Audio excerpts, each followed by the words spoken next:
If you ever wonder how far kindness can push a man or how much he's willing to risk for someone he doesn't even know, then this story will give you an answer you'll never forget.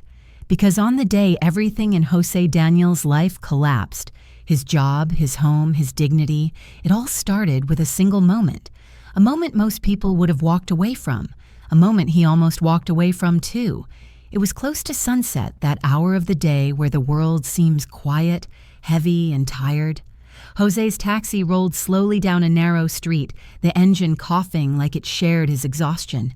He'd been working long hours, chasing rides, hoping to scrape together enough money to keep his business afloat for one more week, just one more. It was all he asked the universe for.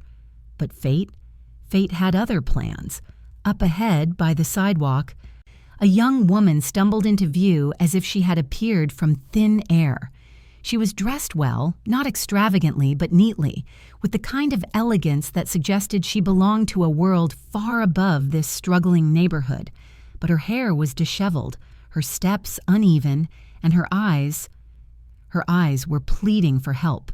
"Sir, please," she whispered. "I need a ride." Jose almost didn't stop, not because he didn't care, but because life had worn him thin. When you've been knocked down enough times, a certain kind of fear takes root, the fear of getting involved in someone else's problems when you can barely handle your own. But something about the way she swayed on her feet, the way her hand trembled as she reached out, made him slam the brakes without thinking. He stepped out of the taxi just in time to catch her before she collapsed fully onto the pavement. "Miss? Hey, are you all right?" Her lips were dry. Her breathing was shallow, and she could barely keep her eyes open long enough to meet his. I don't have money," she murmured, "but I'll pay you when we get to my house. I promise." Her voice cracked on the last word, as if even speaking required more strength than she had left. Most drivers would have refused. Most people would have called for someone else to take care of it. But Jose wasn't like most people. Even when life treated him harshly, he still believed in helping when help was needed. He lifted her carefully into the front seat of his taxi and shut the door behind her. "Stay awake," he said gently, tapping her shoulder. "I'm taking you to a clinic." "No, please, not..." But she couldn't finish the sentence. Her head slumped to the side. That was the first moment Jose realized something was terribly wrong. By the time he reached the entrance of the small community clinic, panic was clawing at his chest. He rushed inside, shouting for help. "Nurse! Somebody! She needs attention!" The staff hurried out with a stretcher, lifting the young woman with urgency that confirmed Jose's fears. He followed them inside without hesitation, only to be stopped by a cold, emotionless question. "What is your relationship to the patient?" Jose blinked. "Relationship? None. I just found her on the street." The nurse's eyes shifted, hardened. "Then who will be paying for her care?" And just like that, the real conflict of the story revealed itself. Jose stood frozen as if those words had slammed him into a wall. He didn't know this woman. He didn't know her story. He didn't know how she had ended up wandering alone, dehydrated and near collapse. He didn't even know if she had family who cared about her. But one thing he did know, he was broke, completely broke. And yet, when he glanced toward the room where they had taken her, when he saw the shadow of her frail body lying on that stretcher, he felt something pull at him, something deeper than logic or survival, human decency. She needed someone. And at that moment, for reasons he couldn't explain, that someone was him. "Fine," he said quietly. "I'll pay." He didn't know how he was going to do it. He didn't know what would happen next, but he said it anyway.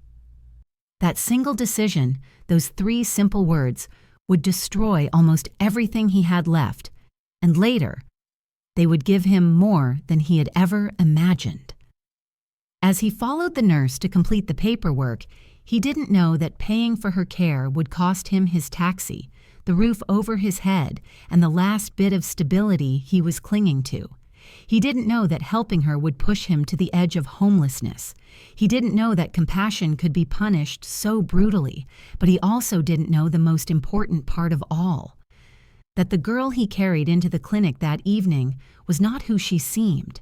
That she had a secret even she didn't remember. That she came from a world powerful enough to rewrite his entire life story, and that by saving her, he had unknowingly saved himself. This was the moment everything began. And nothing, absolutely nothing, would ever be the same again. The moment Jose stepped out of the clinic's payment office, the cold reality of what he had just done hit him like a punch to the stomach. $300. $300 he didn't have. $300 that could have bought groceries for the month, paid part of his loan, or, at the very least, kept him afloat until the weekend. But all that money was gone now, handed over for a girl he didn't even know. He sank into the plastic chair outside her room, elbows on his knees, forehead resting in his hands. The hallway lights flickered above him, casting long shadows that seemed to stretch the weight of his decision even further. What had he gotten himself into? His phone buzzed violently in his pocket. He didn't need to check the screen to know who it was. The company he was supposed to meet earlier, the one contract that could have saved him, had likely already cut ties. He stared at the vibrating phone but didn't pick it up. What was the point? He had missed the appointment, and companies didn't forgive mistakes when the person making them was already poor. Reliability mattered, and in the eyes of the world, Jose Daniel had none left. He finally answered on the 5th ring. "Sir, we've been waiting," the voice said sharply. I'm sorry," Jose began. "There was an emergency. There's no need to explain. The board decided to suspend the contract permanently. Lack of commitment, lack of seriousness." The line went dead. Jose lowered the phone slowly, feeling the familiar sting of life kicking him while he was already down. A job he desperately needed, gone. Another door slammed shut. But just as he slid the phone back into his pocket, a nurse approached him. "You can see her now if you want." He stood, unsure why his feet automatically moved toward the room. Maybe it was guilt, maybe it was responsibility, or maybe it was something deeper, something he didn't want to admit yet. When he pushed open the door, the young woman was sitting up slightly, her eyes soft and unfocused. Were you the one who helped me?" she asked, her voice still weak. "Yeah," he replied quietly. "I'm the one who brought you here." "Thank you," she whispered. "I don't remember much, only that I couldn't breathe and everything felt blurry. Then I saw someone helping me into a car, and I think that was you." Jose nodded, unsure what to say. "Do you know my name?" she asked suddenly. His heart ached at the question. "I don't." "I'm sorry."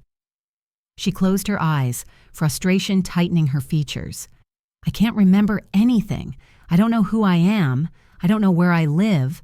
I don't know why I was out there alone." Her breathing hitched, panic rising. "Hey," he said softly, stepping closer. "It's okay. The doctor said your memory might come back soon." She opened her eyes again and looked at him, really looked at him for the first time. "But until then, I don't know how to find my family or who to call or where to go." Her vulnerability hit him harder than any debt collector ever could. "What's your name?" she asked again, almost as if grounding herself through his existence. "Jose Daniel. And you don't know me at all?" "No, but I'm glad I found you when I did." For a moment, silence filled the room, the kind that isn't empty, but heavy, woven with uncertainty and desperate hope. Then she reached under the blanket and pulled out a small photograph. It was bent, faded at the edges. She held it out with trembling fingers. "This is all I had in my pocket when I woke up. Maybe this can help?" Jose stared at the picture. It showed her smiling in a garden, her arm around someone whose face had been scratched or smudged beyond recognition. The background hinted at a place far nicer than anything in Jose's world, a place filled with money, safety, privilege, but none of that mattered now. "I'll help you," he said quietly. "We'll figure out who you are." "You will?" she asked, tears gathering in her eyes. Yes, he said, though he had no idea how. You're not alone. A soft knock interrupted them. A nurse stood at the door, her expression apologetic, but not kind. Sir, she said, you still owe $150. He tensed. I know, I told you, I'll pay. And we also need payment for her medications. Clinic policy. Jose's jaw tightened. She needs treatment. And we need payment. Is money all you care about? He snapped. The nurse crossed her arms. Sir, if you can't pay, we can't continue care. That's the policy. The girl's eyes widened in fear. They're not going to send me away, are they? Jose swallowed hard. No, I won't let them. But the nurse had already said enough. Then you'll need a guarantee, cash or something valuable you can leave with us. Jose felt the last bit of oxygen leave his lungs, a guarantee. He had nothing left, no savings, no job, no home, and soon, no taxi. He was barely surviving, and now he was responsible for someone who didn't even know her own name. But he couldn't abandon her. He wouldn't, even if it cost him everything. Come on, he said to her gently. Get dressed. We're leaving. The nurse scoffed. Fine, but once she steps out that door, she's no longer our responsibility. Jose met her eyes. You were never her responsibility to begin with. He helped the girl to her feet, steadying her as she clung to his arm. And as they stepped out into the fading light, Jose realized something. The world had already taken so much from him. But this moment, this choice, felt strangely right, even if he didn't yet understand why. The air outside the clinic felt colder than it should have been, as if the world itself was warning Jose that the night ahead would be long. He held the young woman's arm gently, helping her stay balanced as they stepped out into the dim parking lot. Her steps were slow, unsteady, and every few seconds she blinked as though forcing her body to stay awake. Are you sure you're okay? He asked softly. I think so, she whispered. Just tired, really tired. You'll rest soon, he promised, though he had no idea where soon would be. For the first time in hours, Jose opened the passenger door of his taxi and helped her inside. He ran around to the driver's side and sat behind the wheel. But the moment he placed his hands on the steering wheel, reality hit him like a stone dropping into his chest. This taxi didn't belong to him. Not really. Not anymore. The lender had given him warnings for months, but he kept fighting, kept pushing, kept hoping something would change. But hope couldn't pay debts. And now, with one more late payment, everything he owed was coming due.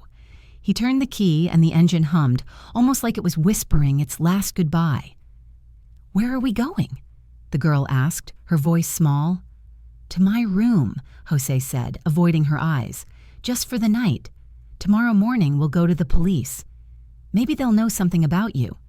She nodded slowly, trusting him in a way that made Jose's chest tighten. Somehow, this stranger, this fragile woman who didn't even remember her own name, believed in him more than the world ever had. On the drive home, she studied his face with gentle curiosity. You look sad, she finally said. Jose exhaled, a tired, brittle sound. It's been a long day. She hesitated before speaking again. You helped me when you didn't have to. You didn't even know me. And you still stayed. Her words almost broke him. He cleared his throat. Sometimes doing the right thing comes with a price. Today, it came with a big one. He didn't elaborate, but she seemed to understand more than she should. When they reached his building, a run-down place that looked like it were holding itself together out of sheer stubbornness, Jose parked on the street and helped her out. The rain began to fall, slow at first, then harder. Jose grabbed his old jacket and draped it over her shoulders. Come on, he said gently. Let's get inside before... A shout cut him off. Jose Danielle! He froze. The voice was unmistakable, sharp, impatient, unforgiving. The lender. She marched toward them with an envelope in her hand and two men behind her like shadows. You're late, she said flatly. "You missed your payment again." "I told you," he said, struggling to keep calm. "I just need time. I will pay you, I promise." "I'm done with promises," she replied. "This," she held up the envelope, "is the final notice. And this," she pointed at the men behind her, "is the repossession order."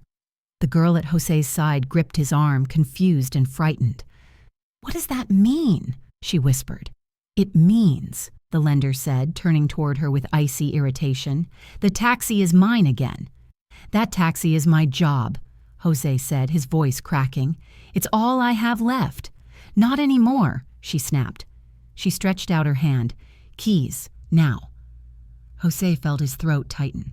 The rain soaked his shirt, his hair, his hope. Everything he fought for was slipping through his fingers. "I saved enough for half the payment," he said desperately. "I can give it to you now. Please, just give me a day. One day." "You had weeks," she said coldly. "Time's up." His hands shook as he reached into his pocket. The keys felt heavy, too heavy, like surrender, like failure. As he placed them in her palm, he felt something inside him break, something he had held onto for years, dignity. "You're taking everything from him," the girl said suddenly, stepping forward with unexpected strength. "He helped me. He saved me. You can't just—" "This isn't your concern," the lender snapped. The girl's eyes filled with helpless anger, but she stayed quiet, clinging to Jose's arm. The two men climbed into the taxi and drove it away. The red taillights blurred in the rain until they disappeared completely, and just like that, the only thing keeping him afloat, gone. The lender turned on her heel and left without another word. Jose stood in the rain, empty-handed, numb. Water dripped from his hair down to his jaw, but he didn't move. The girl touched his arm gently. I'm so sorry." "It's not your fault," he whispered, but the truth was harsher. It was partly because of her, and partly because of his own heart, a heart that never learned to put itself first. They grabbed his backpack from the sidewalk and headed toward the building entrance. They didn't make it far. The landlord stood in the doorway, arms crossed. "You're late on rent again," he barked. "I told you this morning, if you didn't pay today, you're out. Please," Jose begged, voice cracking for the second time in 10 minutes. "Just let me put my things inside. I'll figure something out by tomorrow. No deals. This isn't a charity. Take your things and leave." He tossed the rest of Jose's belongings into the rain, the way someone throws trash that no longer matters. The girl stared at the scene, horrified. "You don't deserve this," she whispered. Jose forced a broken smile. "I've been through worse." But inside, he knew he was lying. He had nothing left, no taxi, no home, no job, and somehow he was now responsible for someone as lost as he was. As they stood under the freezing rain, surrounded by soaked clothes and cardboard boxes, she looked at him with trembling eyes. "I don't know who I am," she said, "but if you'll let me, I want to stand with you until we figure this out." Jose closed his eyes, letting the rain fall over him. He didn't know why life had chosen this moment to strip him of everything, but he did know one thing. Even in the middle of ruin, he wasn't alone. And somehow, that made the weight just a little lighter. The rain eventually softened into a mist, drifting around them like a cold, uninvited fog. Jose and the young woman huddled beneath the narrow overhang near the building's doorway, surrounded by damp bags and whatever little possessions he had left. Cars drove past them as if they were invisible. People entered and exited the apartment complex without sparing a glance. It was strange, Jose thought. Misery had a way of making the world overlook you, as though suffering turned you transparent. "Sit here," he said gently, placing his worn jacket on a dry patch of concrete so she wouldn't have to sit directly on the cold ground. She lowered herself slowly, still weak, still unsure of her balance. "You really don't remember anything?" he asked softly. She wrapped her arms around herself, shivering. "I remember flashes," she whispered. Pieces that don't fit together. A car door closing, a phone ringing, someone calling my name, but I can't hear the end of it. Then, nothing. Nothing else? He asked. She reached into her pocket and pulled out the photograph again, the same one she'd shown him earlier, creased, faded, almost fragile. This picture, she said, tracing the edges with her thumb. It feels important. Like if I stare at it long enough, the missing pieces might come back. Jose leaned closer, the same smile, the same brightness in her face. But the person beside her, still unrecognizable, the edges smudged, the face destroyed by what looked like water damage. What if the person next to you is the key, he asked. Her hands trembled. What if there's someone I loved, or someone who hurt me? I don't even know which one I should hope for. Before Jose could respond, the sound of hurried footsteps echoed behind them.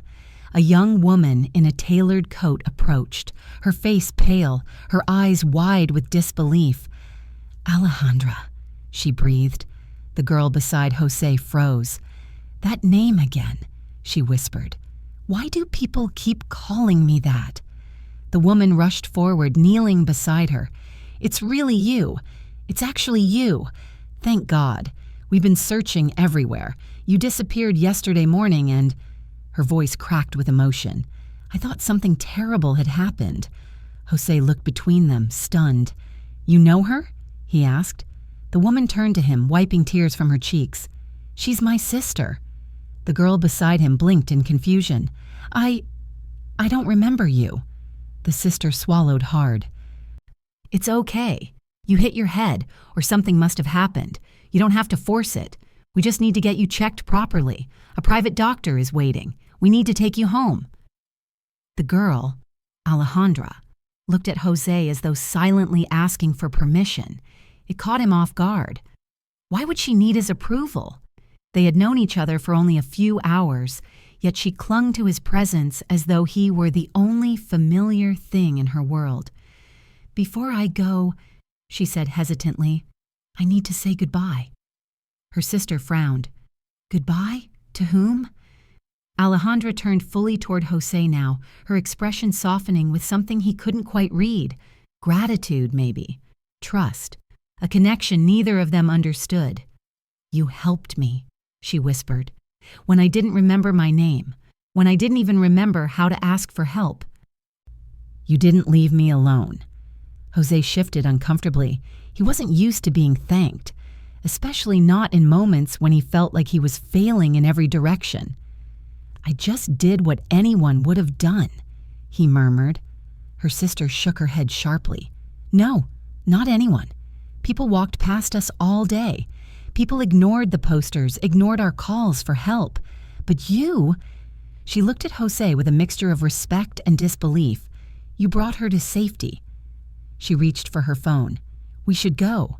Dad is losing his mind with worry."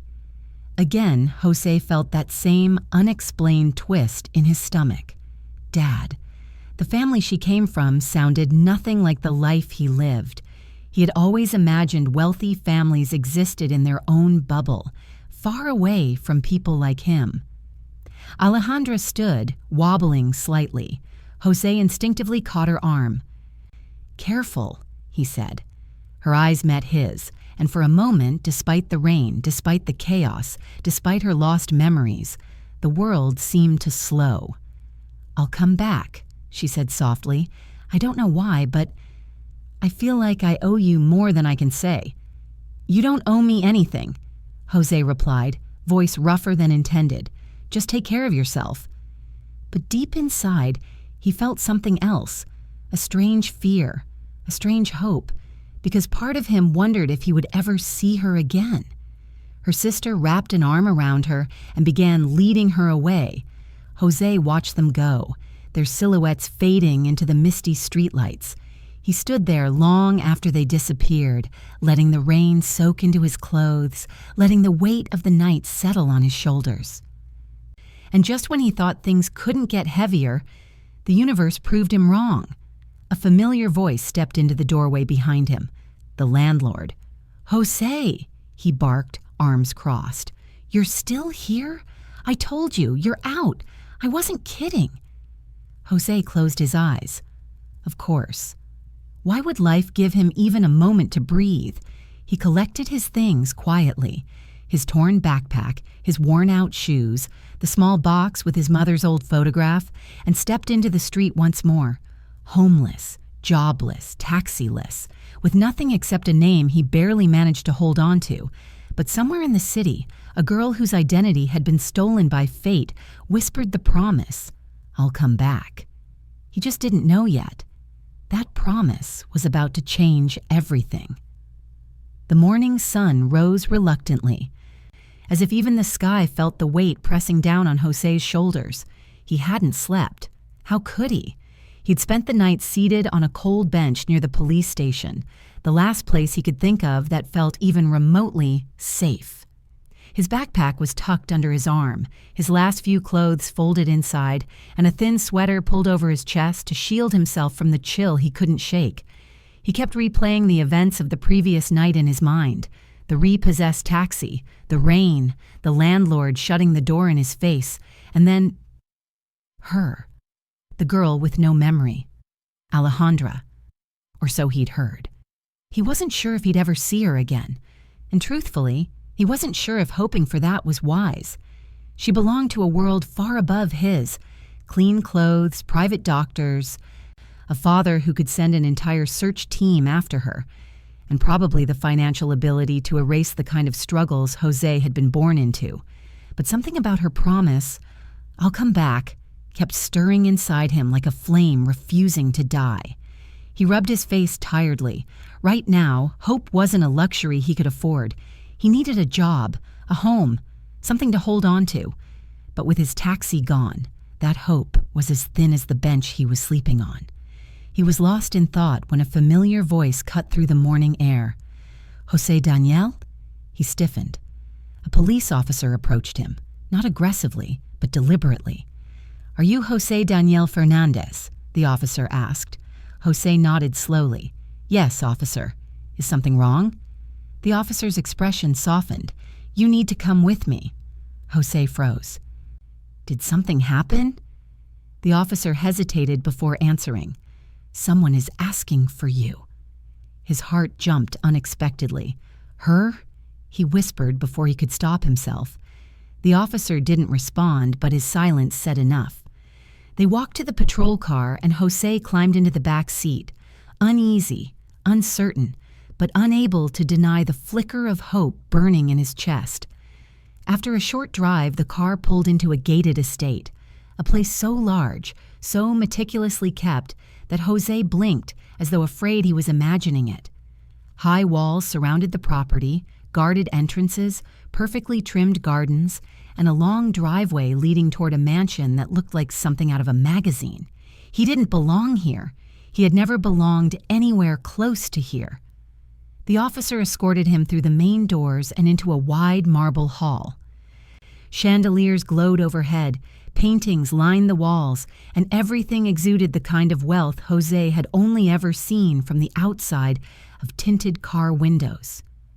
"Wait here," the officer said. Jose stood awkwardly in the middle of the floor, feeling like a stain on the pristine tile. He clutched his backpack inside his fist, as if someone might take even that from him. Then footsteps echoed from the staircase. 2 women appeared, the sister from last night and Alejandra. She looked different now, cleaner, stronger, more awake. Her hair was brushed, her clothes were fresh, and her eyes, though still tired, held clarity Jose hadn't seen before. "Jose," she breathed, as if relieved. Her sister, elegant and composed, stepped forward. "You must be the man who helped her." He wasn't sure what to do. Shake hands? Bow? Apologize for existing? "I just did what anyone would do," he said quietly. The sister shook her head. "No, you didn't. Most people ignored her. You didn't." Alejandra stepped closer, emotions tightening her voice. "I remembered something this morning. Not everything, but enough." Jose swallowed. "What did you remember?" Her fingers tightened around the edge of her blouse. "My name, my family, where I live." She looked around the mansion. This place. He nodded slowly. That's good. That's really good. But her expression didn't match the words. Instead of relief, she seemed conflicted. Do you know why I left yesterday? She asked softly. Jose shook his head. She hesitated, then continued. I had been arguing with my father about work.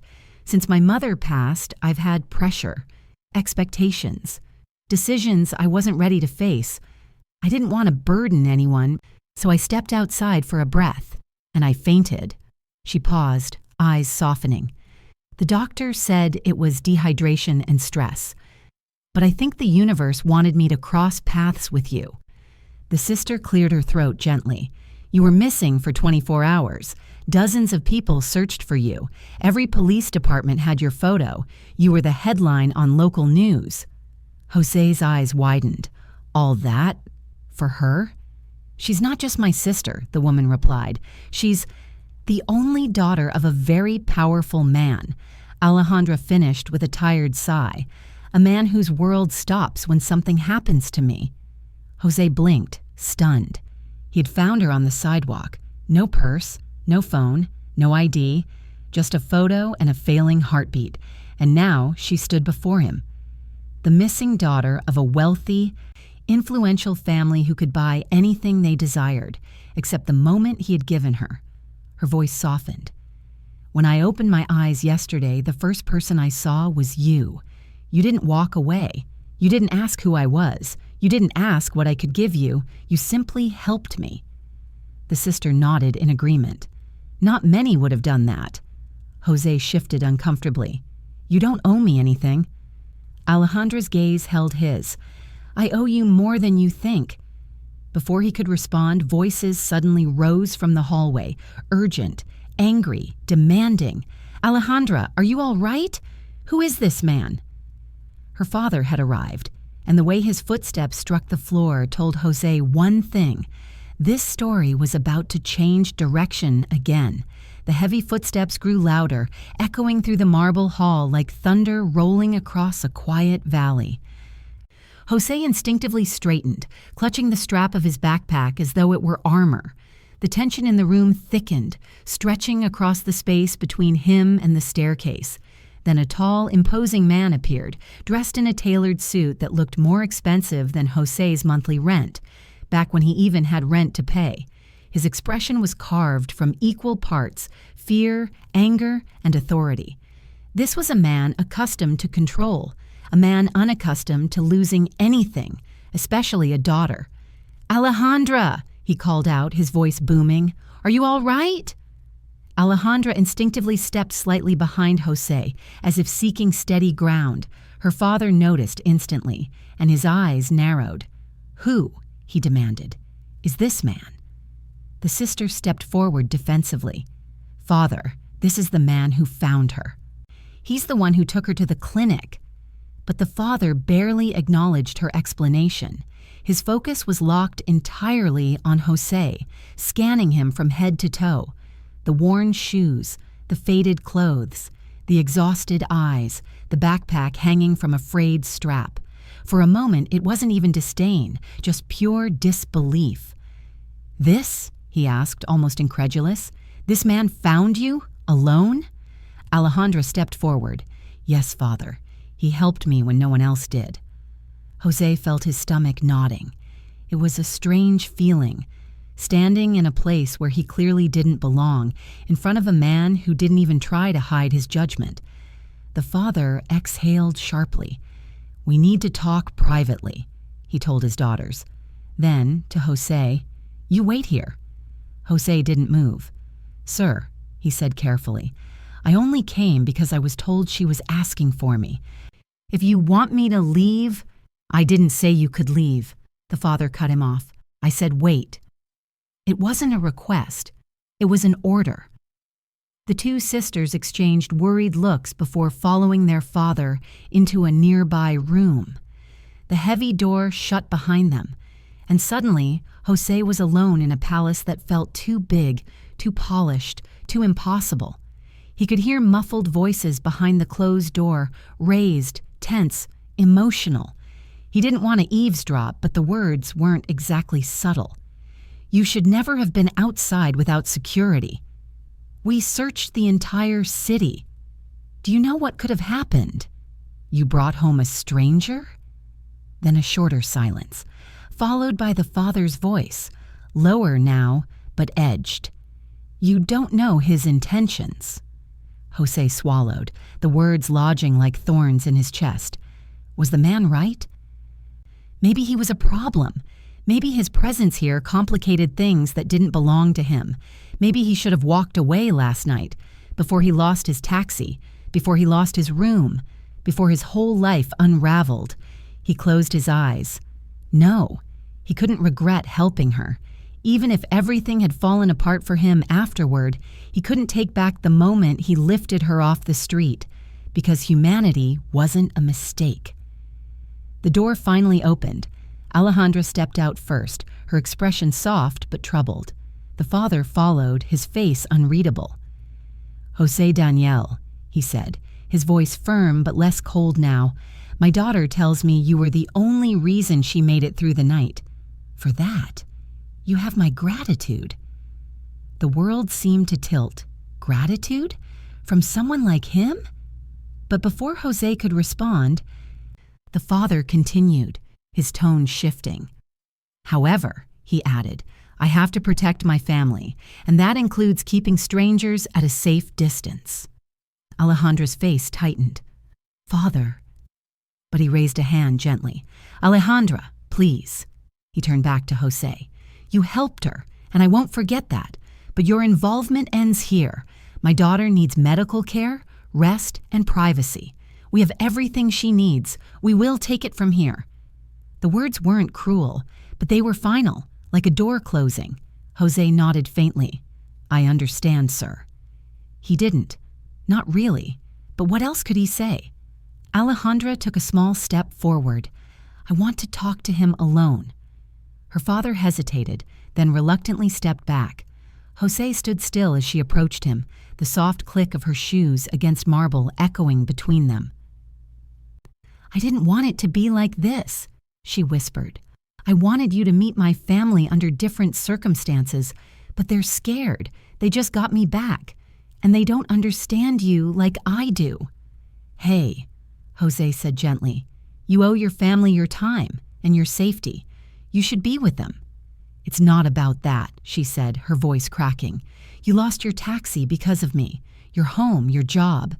I heard everything from my sister this morning." "Alejandra, please," he murmured. "You don't have to worry about that." "But I do," she insisted, "because I remember something else now." He lifted his eyes to hers. "I remember falling," she whispered. "I remember feeling the world go dark, and then I remember your voice. You saved me. Not just physically, emotionally. I wasn't alone because of you." She hesitated, then pressed something into his hand, a small card, a phone number. "Call me if you need anything," she said. "Anything." Jose closed his fingers around the card slowly, and at that moment her father returned. "It's time to go," he said firmly. Alejandra looked at Jose with a mixture of gratitude and reluctance. "I'll see you again," she whispered. He didn't know if she meant it. He didn't know if fate would allow it. But as she walked away, escorted by the father who clearly wanted him gone, Jose realized that two worlds had collided that morning. Hers, powerful, protected, wealthy. His, fragile, broken, collapsing, and the fallout was only beginning. The mansion gates closed behind Jose with a soft metallic thud, quiet but final. It was the kind of sound that told him he no longer had any place inside. He stood on the empty sidewalk, clutching his backpack, staring at the ornate iron bars as if his gaze alone could hold them open. But of course, they stayed shut. Cars passed. People walked by. Life moved as if nothing extraordinary had happened inside that massive estate, as if a girl from another world hadn't looked him in the eye and thanked him with more sincerity than anyone had offered him in years. Jose finally exhaled the breath he didn't realize he'd been holding. His legs felt weak, his chest heavy, and his mind exhausted. Now what? He took slow steps away from the mansion, each one heavier than the last. The early morning air was crisp and bright, mocking the storm inside him. His phone buzzed. For one foolish, hope-filled second, he thought it might be Alejandra. It wasn't. It was the lender. The message was short, sharp, and merciless.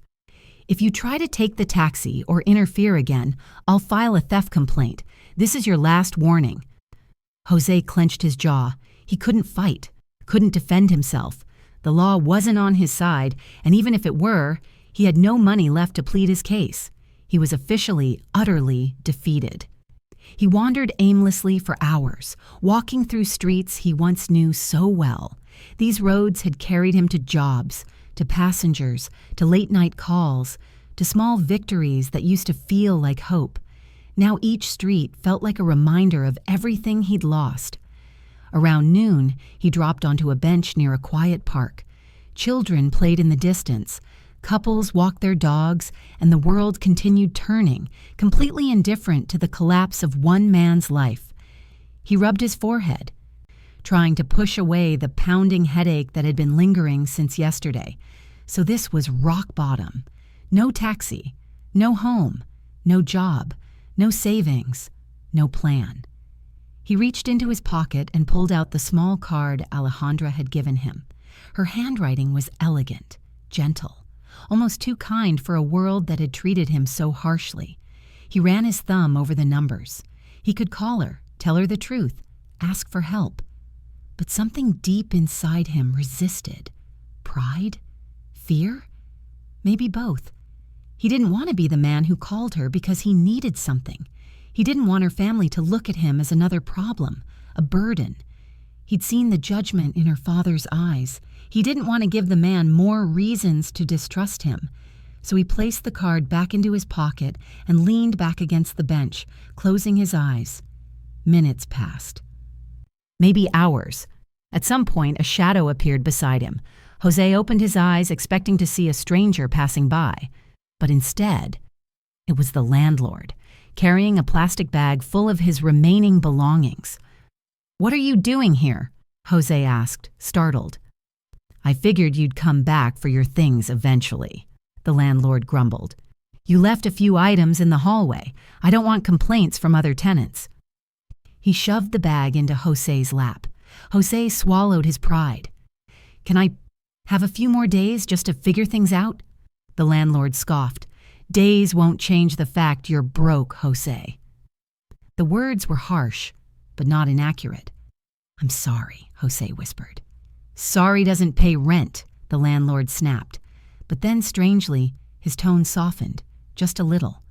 "Look, you're not a bad guy, but I can't let you stay for free. I run a business, you understand?" "I do," Jose said, forcing himself to nod. The landlord hesitated before walking away. "Take care of yourself." The moment he left, Jose finally let the exhaustion pull him downward. He leaned forward, his elbows on his knees, his face in his hands. For the first time in years, he felt tears burning behind his eyelids. He didn't cry, not fully, not loudly, but the weight of everything pressed so hard on his chest that he could barely breathe. As he sat there, trying to hold himself together, a small voice echoed in his mind. Good things happen to good people. Alejandra had said that, but right now, it felt like the opposite was true. The sun moved across the sky, shadows shifting over him as the day dragged on. By evening, the park grew quieter, the laughter faded. Streetlights flickered to life. Still, Jose didn't move, not until his phone buzzed again. He stared at the screen. A notification from the clinic, the same one that had refused to treat Alejandra without payment. "Mr. Fernandez, please come in to settle an outstanding bill." He almost laughed. Of course, another debt, another blow. He shoved the phone back into his pocket. But little did he know. This miserable, heartbreaking day, the day the world seemed most determined to crush him, was the final step before his life took a turn he never could have imagined, because someone, somewhere, had just discovered something. Something about him, something important, something powerful. And by tomorrow, the world that had shut its doors in his face would open them wide. Night fell slowly over the city, stretching long shadows across the park where Jose still sat hunched over, staring at nothing. His phone had gone silent. The world around him had quieted. Even the breeze seemed gentle now, as if the universe had exhausted itself after throwing every misfortune it could at one man. But Jose? He felt empty, as if hope had been scraped out of him piece by piece. He pressed his palms against his tired eyes, willing himself not to break. But exhaustion, hunger, stress, and days without rest were gnawing at him mercilessly. How much more could one person take? He didn't know. And just as he was ready to surrender to despair, a voice, soft but urgent, cut through the silence. Jose? His heart stopped. He lifted his head slowly, almost afraid to hope. There she was, Alejandra, standing a few feet away, dressed simply but elegantly, her hair tucked behind her ears, her eyes wide with concern. She looked nothing like the fragile girl he had carried in his arms 2 nights ago. She looked strong now, determined. She walked toward him, kneeling beside the bench without hesitation. "I've been looking everywhere for you," she said, breathless. "You weren't answering your phone." He blinked. "I didn't see your calls." "I didn't call," she admitted. "But I went to the clinic, the police station, your building. They told me what happened. All of it." Jose's chest tightened. "You didn't have to do that." "Yes," she said firmly, "I did." She sat beside him on the bench, the two of them facing the empty playground as if the conversation needed the space to breathe. "You lost your taxi because of me," she whispered. "You lost your home, your job. Everything." Jose shook his head. "Alejandra, none of that is your fault. I made my choices. But you made them for me." Her voice cracked on the last word. A silence stretched between them, heavy, honest, raw. Finally, she pulled something from her bag, a folded envelope. "I didn't know how else to repay you," she whispered. "So I did what I could." He frowned as she pressed the envelope into his hand. It felt firm, thick. He opened it slowly, expecting a letter. But it wasn't a letter. It was a check, and not a small one. His breath caught. "Alejandra, this is too much." "It's not enough," she insisted. "You saved my life. You protected me when I was at my weakest. You gave me shelter when you didn't even have one for yourself. Money can't repay that. Nothing can." He stared at the check again, his hands trembling. "But why?" he whispered. "You owe me nothing." "That's not true," she said softly. "And besides, helping you feels like the first thing that's made sense since all this happened." She looked deep into his eyes, searching for something. Maybe permission, maybe forgiveness, maybe the reassurance that she was doing the right thing. But he couldn't speak. His throat burned. The world blurred for a moment. She placed her hand gently over his. "There's more," she said quietly. He swallowed. "More?" She nodded. "My father thinks you're just a stranger who got caught up in something you shouldn't have. He sees you as a risk, but I told him he's wrong." Jose's eyebrows lifted slightly. He didn't seem convinced earlier. "He wasn't," she admitted. "But when I told him everything you did and everything you lost, he changed his tone." Jose braced himself. "And what does he want now?" "Not what he wants," she corrected. "What I want." A pause. Then, "I need you to come with me." He blinked. "Come with you? Where?" "To the clinic," she said. "The same one you took me to that night." He felt his stomach tighten. "Why? They threw you out. They wouldn't treat you." "That's exactly why," she said, her eyes steady with a new kind of fire. "I went there today. I talked to the staff. I saw the way they treated people who couldn't pay, and it made my blood boil." She stood up slowly. "And I realized something, Jose. She extended her hand to him. "I have the power to change that." He stared at her hand, confused, hopeful, terrified. "Please," she said, "come with me." Jose finally stood, gripping his backpack. "All right, but I don't understand what we're doing." "You will," she said with a faint smile. "But first, you need to trust me the way I trusted you." As they walked toward the street, Alejandra reached into her purse and pulled out a set of keys. Jose recognized them instantly, the taxi keys. He froze. "Alejandra, how did you—" She placed the keys in his hands. "I paid off the lender, and the interest she tried to add on top, and I asked for every document she made you sign. Turns out, most of them wouldn't stand in court anyway." He stared at her, speechless. "Jose," she said, stepping closer, "your taxi is waiting for you."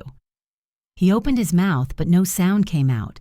The gratitude, the relief, the disbelief, it all surged at once, overwhelming him. "Thank you," he whispered finally. "You don't have to thank me," she replied. "Just promise me you'll drive me one more time." He blinked away tears he didn't expect. "Where do you want to go?" She smiled. "To change a few lives."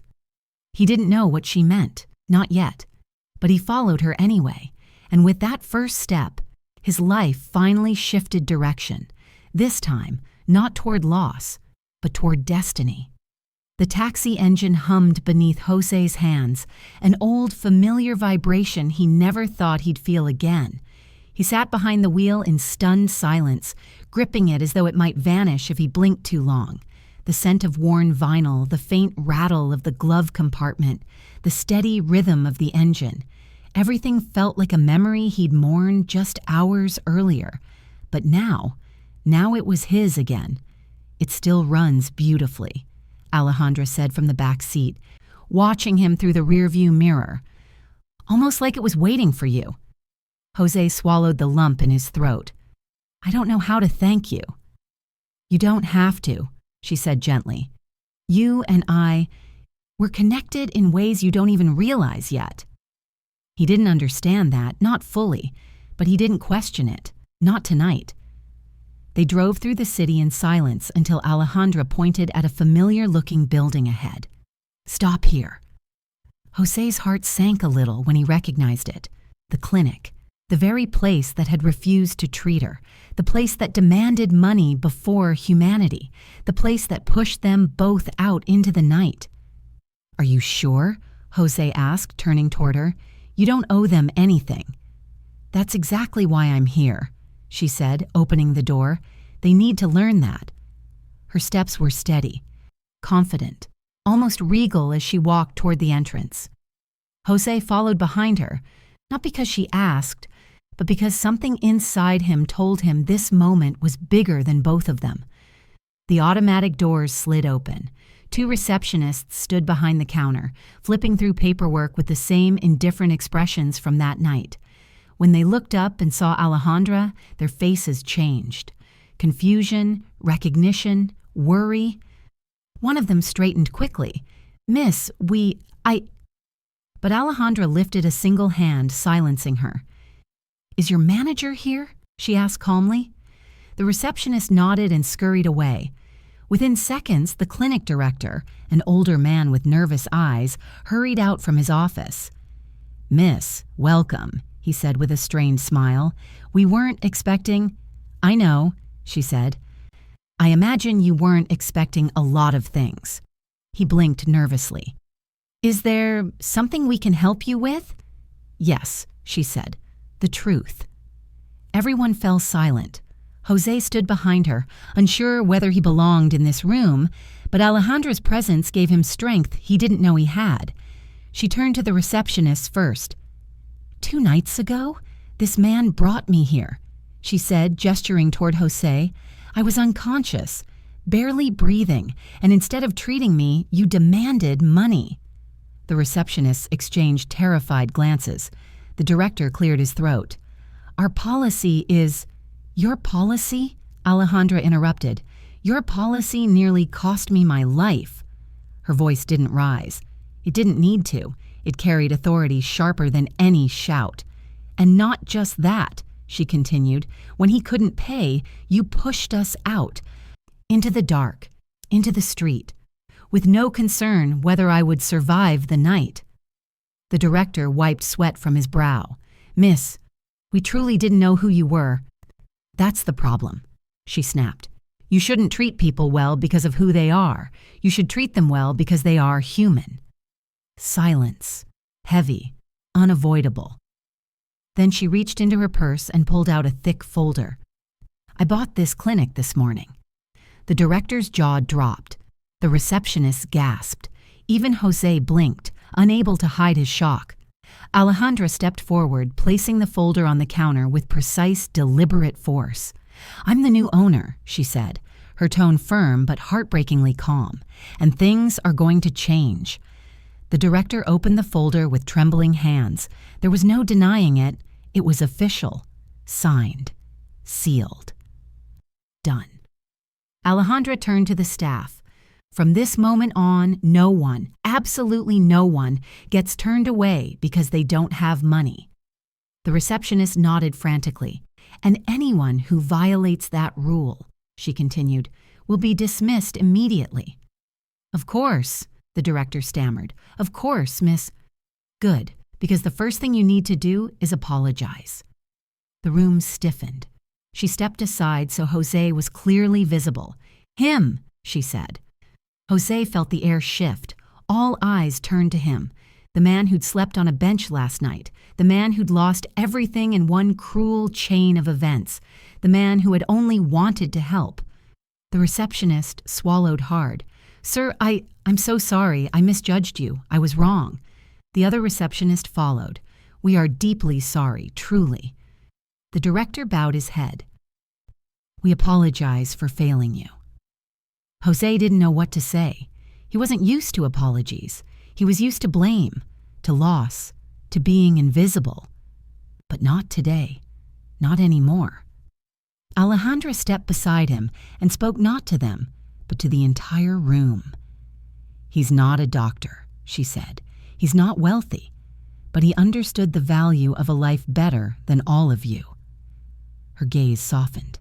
When I had nothing, no memory, no strength, no identity, he stayed. Jose felt his throat tighten. The director nodded slowly. We will do better. I'm counting on it, she replied. Then she turned to Jose. So, she said, a soft smile curling at her lips, are you ready to see what else destiny has for you today? Jose blinked. Alejandra, what do you mean? She took a step closer, close enough for only him to hear. This clinic, she whispered, is only the beginning. And with those words, Jose realized something for the first time in days. His story wasn't ending. It was only just beginning. The clinic's fluorescent lights glowed softly behind them as Jose and Alejandra stepped outside. The night air was cool, gentle, so different from the stormy chaos of the night he had carried her into that very same building. Now, standing on the sidewalk, everything felt reversed, like the universe had quietly shifted the pieces of his life while he wasn't looking. The taxi sat at the curb, waiting for them. His taxi, his job, his dignity, restored. Where to? He asked, trying to keep his voice steady. He still couldn't fully grasp that she had done all this for him. Alejandra didn't answer immediately. She looked up at the sky instead, as if searching for the right words among the stars. Finally, she turned toward him, her expression soft in a way that felt almost fragile. Somewhere quiet, she said. Somewhere we can talk. He nodded. He opened the passenger door for her, and she smiled, genuine, warm, grateful. When he got behind the wheel, she leaned forward between the seats. Jose, before we go anywhere, I need you to understand something. He gripped the steering wheel lightly, bracing himself. You didn't just save me physically, she said. When I opened my eyes that night and saw you, I felt safe. I felt seen. I felt human again.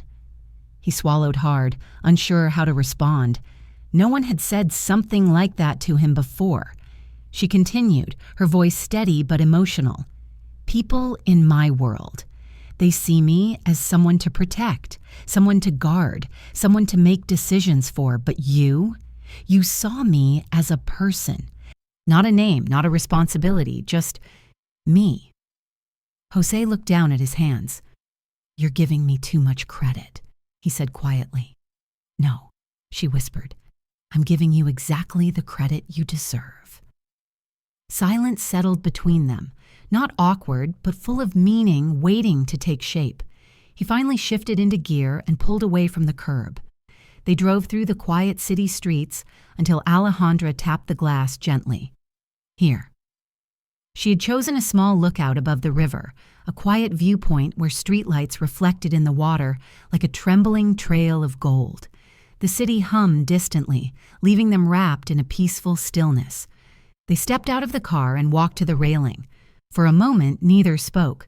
The river whispered below them, moving slow and steady, like a reminder that life didn't always rush. Sometimes it simply flowed. Alejandra leaned her elbows against the railing. My father wanted me to stay home tonight, she said softly. To rest, to recover. You should have listened, Jose said gently. You're still healing. She turned toward him with a small smile. I don't heal by sitting in a room alone. I heal by doing what feels right. And being here with you? This feels right. Jose felt something warm spread through his chest, unfamiliar but comforting. I don't know what comes next, he admitted. I don't have much to offer. I don't even have a place to stay tonight. That's going to change, she said firmly. He blinked. Alejandra, I can't let you...